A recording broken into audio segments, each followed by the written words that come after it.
Welcome back, everyone. More Decision 2020 coverage now. As people head out to cast their ballots this morning, there's a lot of questions surrounding voting rights and election integrity.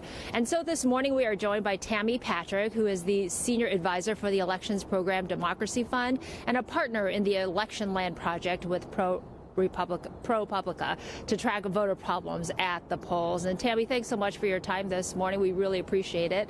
Let's get started with the absentee ballots this year. So many people have voted absentee, setting records. What do voters need to understand about the process of counting those absentee ballots to make sure that they, comprehend the complexity of getting those counted today?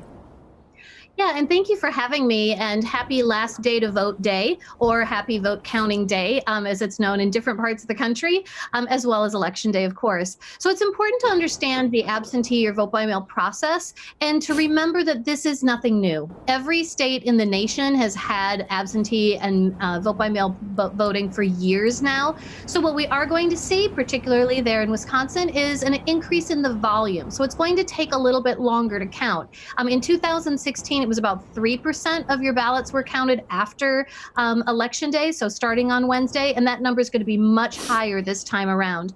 But if you think about the act of physically opening up literally millions of envelopes, it does take some time to process. But the process itself has all sorts of safeguards and security measures in place to make sure that the process is smooth and that the results get reported as quickly as possible. It's under the microscope, Tammy, because this is expected to be a close election, but I'm struck by how different things occur state by state. Elections are run at the state and local level. As such, you have different rules for absentee voting, different ways that ballots are counted or for how long they'll be counted, all of these different things.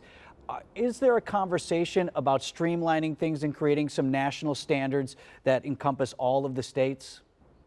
I think there's a little bit of a rub there because the Constitution does lay out that the time and place of elections are left up to the states, but we do know that there are best practices. There are best practices in how we can produce an election system that serves the voters the best and also follows what the voters would like. So it'll be interesting to see after this year how many voters choose to continue to vote by mail, and that will really require a response from the local election officials, from state election officials, to make sure that they're serving the voters in the way that they want to serve them, they want to be served. But it is going to be an interesting conversation to have because we do know that in this moment there are 10 states that are sending ballots out to every registered voter. And there are definitely best practices that can be adopted. In Wisconsin, we saw some of those practices being adopted after the primary and before the general to make sure that voters easily understand how to navigate the system and make sure that their ballots are accepted rather than rejected.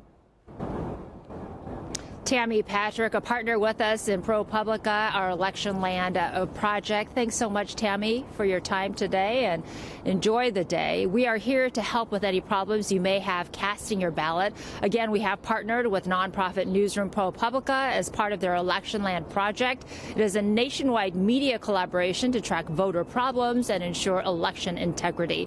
Send in your tips at tmj4.com/vote.